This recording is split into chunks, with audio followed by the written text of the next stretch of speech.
Okay guys, wait lang po tingnan natin tong isang buried female ko. Wait lang, kinabitan niyo ano. Yan, may papagpag tayo. Na malalaki na talaga. Kakainin niyo po yan. Hindi naman po may stress yung crayfish pagka ginanyan. Actually, makita niyo po yan mga anak niya. Pagka hinawa kayo ng ganyan, yung mga matatanggal na dyan.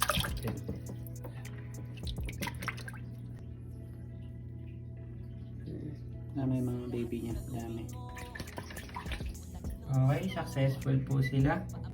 May tumpulan po na ganyan. Ang ginagawa ko po, bini-break out ko po yan para matuto na silang maging individually alone. Individual na alone pa. Yan, para malaman na nila na wala na sila sa nanay nila. May buried po kami, nalaglag na ng ibang mga itlog, pero pupunta na yan sa buried tank. Yan, dyan na po siya. Sige, pakawalan mo. Pero tira may itlog, papakain na rin sa mga kailis. Yan, nice. Okay, ito po yung nalaglag na itlog yan. Ang ginagawa namin, pinapakain namin yan doon sa mga maliliit. Para lumaki sila. Yan, parang nagano sila hard-boiled eggs. Yun yan.